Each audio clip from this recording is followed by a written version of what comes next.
Friends, यहाँ हम तैयारी कर रहे हैं हरियाणा टीजीटी स्क्रीनिंग के लिए, जो कि आपका पेपर आने वाला है। बिल्कुल पेपर से पहले आपको कंप्लीट तैयारी जनरल पेपर की यहाँ करा दी जाएगी, तो अपनी कंटिन्यू तैयारी करते रहें। आज की हमारी क्लास रहेगी एनवायरमेंटल अवेयरनेस की। इसमें हम टॉपिक करेंगे नॉइस पोल्यूशन। ध्वनि प्रदूषण क्या होता है, इसके प्रभाव क्या पड़ते हैं हमारे ह्यूमन हेल्थ पर, और इसके हम कंट्रोल कैसे कर सकते हैं। तो ये सारे पॉइंट है जो हम यहाँ डिस्कस करेंगे। तो चलिए करते हैं स्टार्ट ध्वनि प्रदूषण से। नॉइस पोल्यूशन क्या होता है, सबसे पहले देखते हैं सिंपल साधारण शब्दों में ध्वनि प्रदूषण क्या होता है। यानी कि हमारी जो ध्वनि है, साउंड है, जो आवाज़ है, उसमें ऐसे कुछ हानिकारक तत्वों का मिल जाना जो कि हमारे कानों को अच्छी नहीं लगती, जिसको सुनकर हम असहज महसूस करते हैं, यानी अपने आप को कंफर्टेबल फील नहीं करते हैं, हमारे कान परेशान हो जाते हैं। तो वो क्या होता है, ध्वनि प्रदूषण। और जो ध्वनि प्रदूषण है ये दो तरह से हो सकता है। एक तो प्राकृतिक रीज़न हो सकते हैं, इसके नेचुरल कारणों से ये हो सकता है। प्राकृतिक कारण में क्या आएंगे इसके, जो कि हमने नहीं बनाए हैं, इंसान ने, वो प्रकृति ने हमें दिए हैं।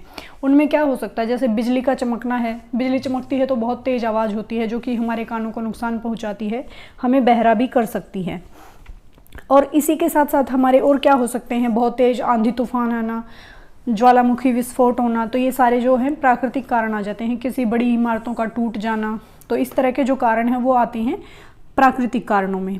और इसके साथ ही हमारे जो नेचुरल कृत्रिम कारण हैं वो भी यहाँ पर चलते हैं, यानी कि जो मनुष्य ने बनाए हैं। उसमें क्या आता है, जैसे यातायात के साधन हैं, बहुत बड़े बड़े कारखाने हैं, उद्योग हैं, इस तरह के जो कारण आते हैं जिनमें मशीनें चलती रहती हैं और बहुत सारा शोर होता है। तो वो क्या करता है, वो भी ध्वनि को जो है प्रदूषित करता है और हमारे कानों को नुकसान पहुँचाता है। तो ये था हमारा ध्वनि प्रदूषण का कंसेप्ट। इसमें ये देख लेते हैं, ध्वनि प्रदूषण शोर के अत्यधिक परेशान करने वाले स्तर को संदर्भित करता है, जो मानव स्वास्थ्य या पर्यावरण को नुकसान पहुंचा सकता है। बिल्कुल इसमें ट्रैफिक निर्माण आदि ये सब पॉइंट आ जाते हैं। नेक्स्ट है हमारा ध्वनि प्रदूषण मानव स्वास्थ्य पर नकारात्मक प्रभाव डाल सकता है, जिसमें हमारी क्या हो सकती है, श्रवण हानि हो सकती है, तनाव हो सकता है, नींद की गड़बड़ी यानी कि हमारी नींद डिस्टर्ब हो सकती है। श्रवण हानि यानी कि हमारा सुनना कम हो सकता है, यानी कि जिसको हम बहरा कह सकते हैं, हम बहरे हो सकते हैं। और यदि आपको बहुत तेज़, जैसे शादी इत्यादि में बहुत तेज़ डीजे बज रहा है, तो उससे क्या होगा, हम परेशान हो सकते हैं। रात के टाइम नींद में हमारी परेशानी, डिस्टर्बेंस हो सकती है। तो ये सारी चीज़ें यहाँ होती हैं। फिर है नेक्स्ट, ध्वनि प्रदूषण को कम करने के अनेक तरीके हैं, जिनमें शोर कम करने वाली तकनीकों को लागू करना, शोर अवरोधक बनाना, शोर अध्यादेश स्थापित करना, और ईयर प्लग या शोर रद्द करने वाले ऐसे हेडफोन यूज़ करना कि जिनसे शोर, हमें बाहर का शोर है जो कम सुनाई दे।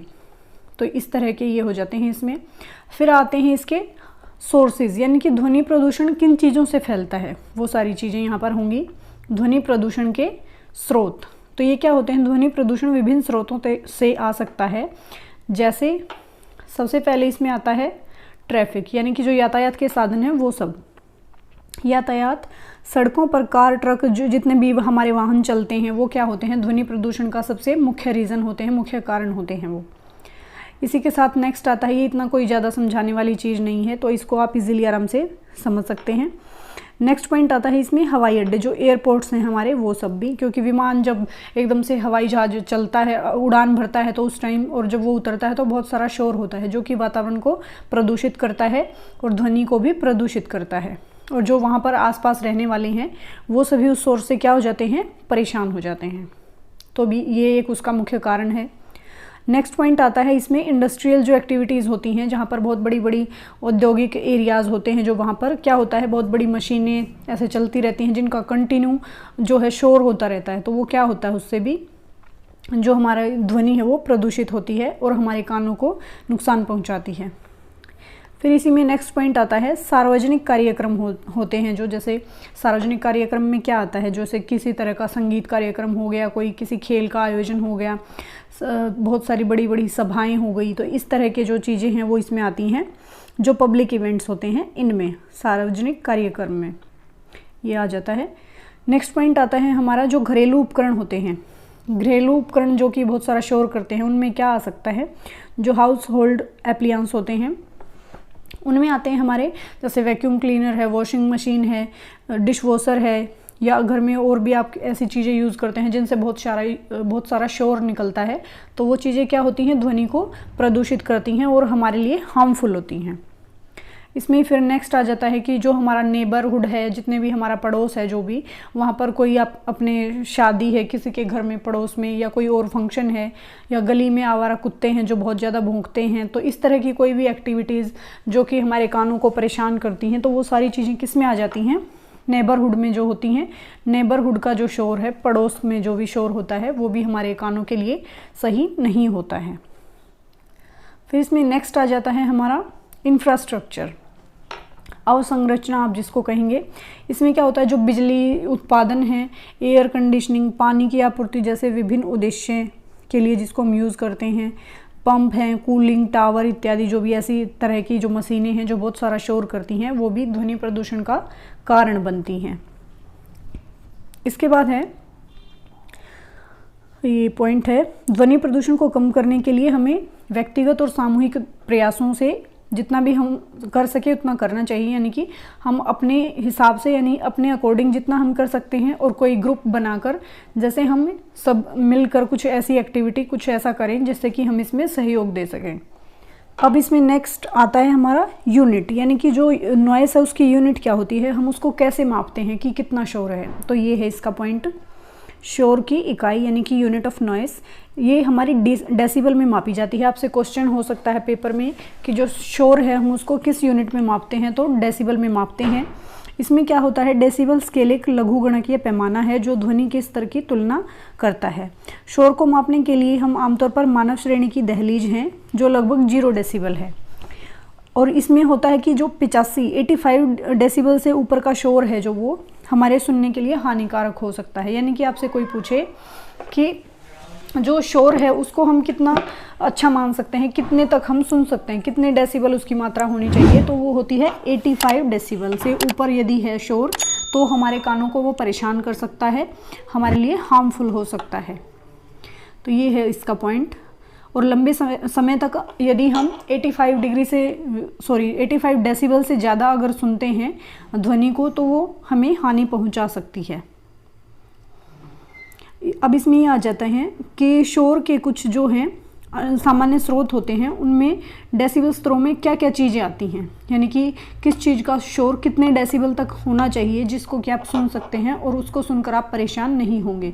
तो उनमें से कुछ चीज़ों का शोर है जो वो यहाँ पर दिया गया है डेसिबल में। विस्परिंग है, जैसे कानाफूसी, एक दूसरे से जो बातचीत करना है, वो आप कितने तक उसका होना चाहिए, 30 डेसिबल, 30 डेसिबल तक आप उसको सुन सकते हैं विस्परिंग को। यदि सामान्य बातचीत है तो उसके दौरान ये 60 डेसिबल होना चाहिए। तो ये आपसे क्वेश्चन आ सकता है, विस्परिंग का 30 डेसिबल, सामान्य अगर आप जनरल बातचीत कर रहे हैं तो 60 डेसिबल ये हो सकता है। और यदि आप सड़क पर यातायात पर का जो शोर है वो कितना होता है, 70 से 85 डेसिबल, ये इतना होता है। यदि बाइक वगैरह है तो वो उसका होता है 95 डेसिबल।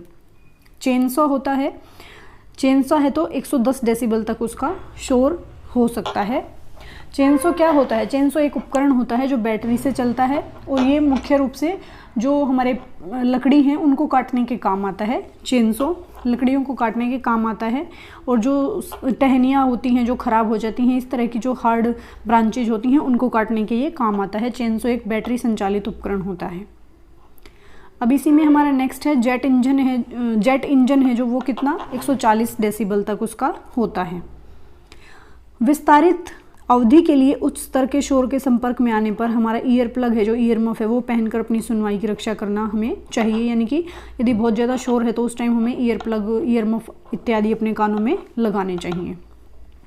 अब है हमारे इसके प्रभाव, यानी कि जो ध्वनि प्रदूषण होता है उसके हमारी हेल्थ पर क्या प्रभाव पड़ते हैं और वातावरण पर उसका क्या इफेक्ट पड़ता है। तो ये सारी चीज़ें यहाँ हम करेंगे। अब इसमें है ध्वनि प्रदूषण का प्रभाव क्या होता है। ध्वनि प्रदूषण का मानव स्वास्थ्य पर, जो हमारा वन्य जीव जंतु हैं, जितने भी हमारा एनवायरनमेंट है, जो आसपास हमारे चारों तरफ जितनी भी चीज़ें हैं, ये ध्वनि प्रदूषण उन सब चीज़ों को परेशान करता है। इनमें से सबसे पहले आता है हमारा जो हमारे कान हैं उनकी क्षति होती है, यानी कि सुनने की जो हमारी क्षमता है वो कम हो जाती है। कई बार हम ज़्यादा शोर की वजह से बहरे भी हो सकते हैं। इसमें सबसे पहले देखेंगे हियरिंग डैमेज, जो यानी कि सुनने की क्षति हो जाना, कम सुनना। लंबे समय तक तेज आवाज़ के संपर्क में रहने से क्या होता है, कानों में आपने सुना होगा कई बार बहुत ज़्यादा शोर है तो आपको ऐसे झन झन की आवाज़ कंटिन्यू सुनाई देने लगती है, जो कि ज़्यादा शोर के वजह से ही होता है। नेक्स्ट है नींद में खलल, ये भी ठीक है। यदि आप ज़्यादा आपके पास बिल्कुल ऐसे पूरी रात और डीजे ढोल वगैरह कुछ बजता रहे तो आपकी नींद डिस्टर्ब हो जाती है, तो ये भी उसका एक कारण है, नींद में खलल, स्लीप डिस्टर्बेंस जिसको आप कहते हैं। नेक्स्ट है हृदय संबंधी समस्याएं, कार्डियोवास्कुलर जो प्रॉब्लम होती हैं वो भी हमें यहाँ पर ध्वनि की ज़्यादा शोर की वजह से हो जाती हैं। ये देखिए अध्ययन से पता चला है कि ध्वनि प्रदूषण है जो वो ऐसे लोगों में जिनमें कि हृदय से रिलेटेड जिनमें बीमारियां होती हैं, दिल की बीमारियां, जैसे हाई ब्लड प्रेशर होना, स्ट्रोक का खतरा है, जो दिल के जो ऐसी बीमारियां हैं उनमें ये जोखिम को बढ़ा सकता है। नेक्स्ट है डिप्रेशन है, चिंता है, ये इन सब कारण इन कारणों से ये चीज़ें हो सकती हैं ध्वनि प्रदूषण से। क्या होता है, तनाव और चिंता, स्ट्रेस एंड एंग्जाइटी, जो तेज़ आवाज़ के लगातार संपर्क में रहने से ये चीज़ें हमें हो सकती हैं और हमारा जो तनाव है उसको और जो चिंता है हमारी उसको और ज़्यादा बढ़ा सकती हैं। नेक्स्ट पॉइंट है डिक्रीज्ड प्रोडक्टिविटी, घटी हुई उत्पादकता। इसमें क्या होता है, ध्वनि प्रदूषण काम पर और स्कूल में उत्पादकता को कम कर सकता है, जिससे ध्यान केंद्रित करना मुश्किल हो जाता है।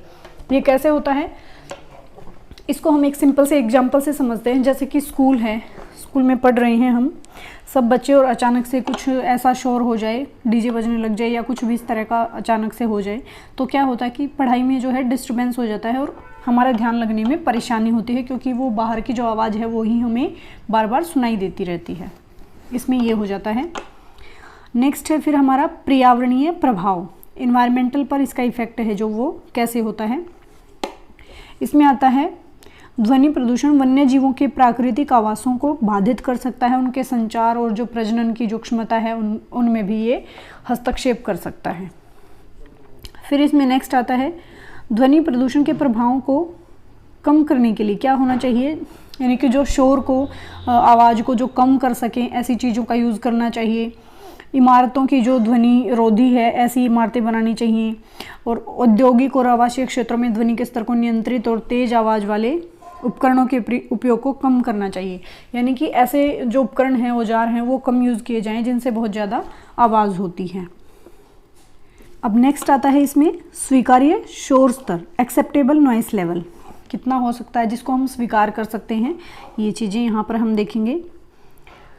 स्वीकार्य ध्वनि प्रदूषण संदर्भ और स्थान के आधार पर भिन्न हो सकता है, यानी कि जैसा स्थान है, जैसा वहाँ पर वातावरण है, उसके हिसाब से ये जो लेवल है शोर का लेवल वो अलग अलग हो सकता है। सामान्य तौर पर जो ध्वनि प्रदूषण है उसको किसी भी अवांछित ध्वनि के रूप में हम कह सकते हैं, यानी कि इसका मतलब ये है कि जो ध्वनि प्रदूषण है वो अवांछित है। वांछित होता है जिसको हम चाहते हैं, जो हमें अच्छा लगता है, अवांछित जिसको हम नहीं चाहते, सिंपल। तो ये ध्वनि प्रदूषण बिल्कुल वही तो है जिसको हम ज़्यादा सुनना नहीं चाहते, तो वो ध्वनि प्रदूषण है। इसमें क्या आता है नेक्स्ट, ऐसे कई कारक हैं जो निर्धारित कर सकते हैं कि ध्वनि प्रदूषण का जो स्वीकार्य स्तर क्या माना जाता है, जिसमें दिन का समय, स्थान, शोर की अवधि शामिल है। इसमें कैसे होता है कि ये डिपेंड करता है, जो शोर का लेवल है वो किसी समय, स्थान और वातावरण के हिसाब से अलग हो सकता है।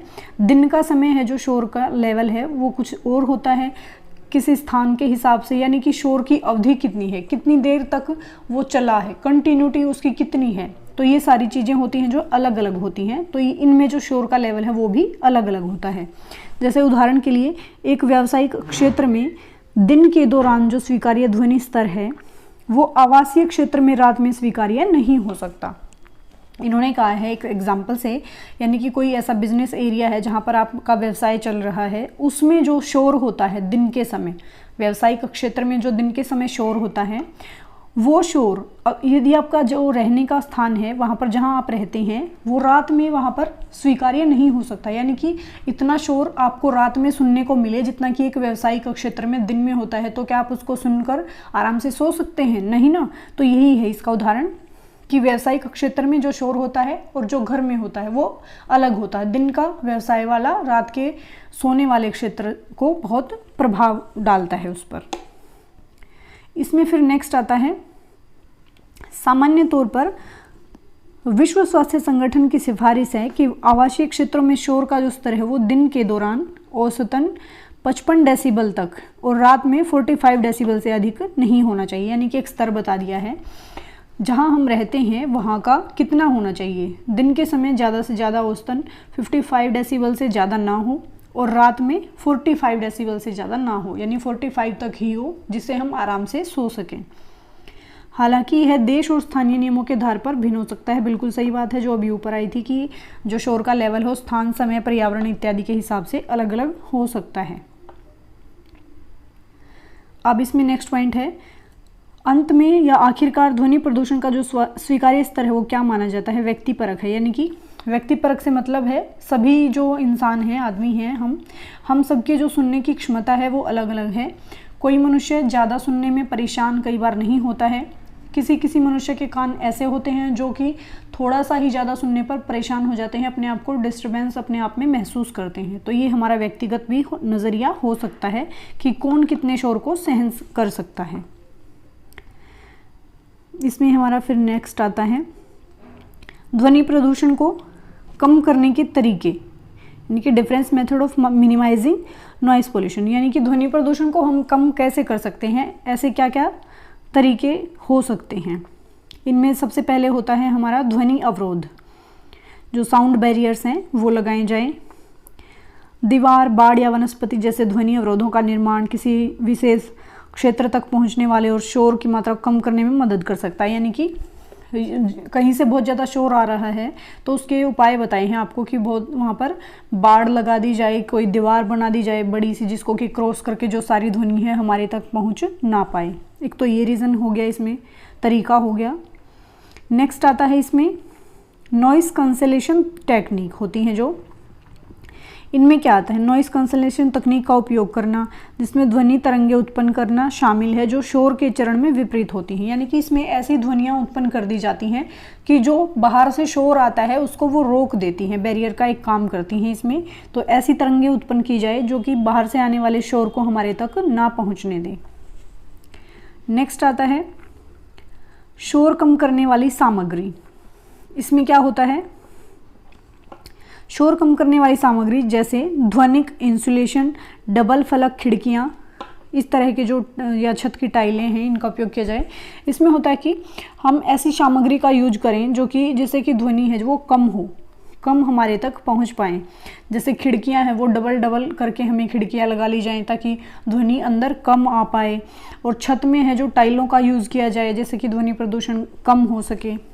तो इस तरह के जो तरीके हैं वो यहाँ पर हो सकते हैं। नेक्स्ट पॉइंट आता है इसमें शोर अध्यादेश। इसमें क्या होता है, शोर अध्यादेशों को लागू करने से सार्वजनिक क्षेत्र, वाणिज्यिक क्षेत्र, आवासीय पड़ोस में शोर के स्तर को नियंत्रित करने में मदद मिल सकती है। इसमें क्या होता है कि शोर से रिलेटेड ऐसे कुछ मानक से बना दिए जाएं कि इतने बजे तक, इतने समय तक इतना ही शोर होना चाहिए, इससे ज़्यादा होगा तो कोई कानून ऐसे आपके ऊपर कार्रवाई की जाएगी। नेक्स्ट पॉइंट आता है इसमें बाड़े, इनक्लाउजर्स आप इनको बोलते हैं। इसमें क्या होता है, HVAC सिस्टम या जो जनरेटर हैं ऐसी शोर करने वाली मशीनों को बंद किया जाए, यानी कि जितना हो सके मिनिमम इनका यूज़ किया जाए जिससे कि ध्वनि प्रदूषण कम हो सके। नेक्स्ट आता है इसमें ट्रैफिक मैनेजमेंट अच्छे से किया जाए, यातायात प्रबंधन, यातायात की भीड़ को कम करना, गति सीमा को लागू करना, इस तरह के जो उपाय हैं यहाँ पर किए जाएँ तो भी हम ध्वनि प्रदूषण को कम कर सकते हैं। नेक्स्ट आता है इसमें शिक्षा और जागरूकता। बिल्कुल ध्वनि प्रदूषण के बारे में ज़्यादा से ज़्यादा लोगों को जागरूक किया जाए, उसके जो हानिकारक प्रभाव हमारे ऊपर पड़ते हैं उनके बारे में लोगों को शिक्षित किया जाए, शोर के स्तर को जो है कम करने के बारे में जागरूकता बढ़ाई जाए, तो इस तरह से हम इसको कम कर सकते हैं। तो फ्रेंड्स ये था हमारा नॉइस पॉल्यूशन का कंसेप्ट, इसके इफ़ेक्ट, सारी चीज़ें। तो मिलते हैं हमारी नेक्स्ट क्लास में नए कंटेंट के साथ। तब तक के लिए खुश रहें, पढ़ते रहें और थैंक्स फॉर वॉचिंग।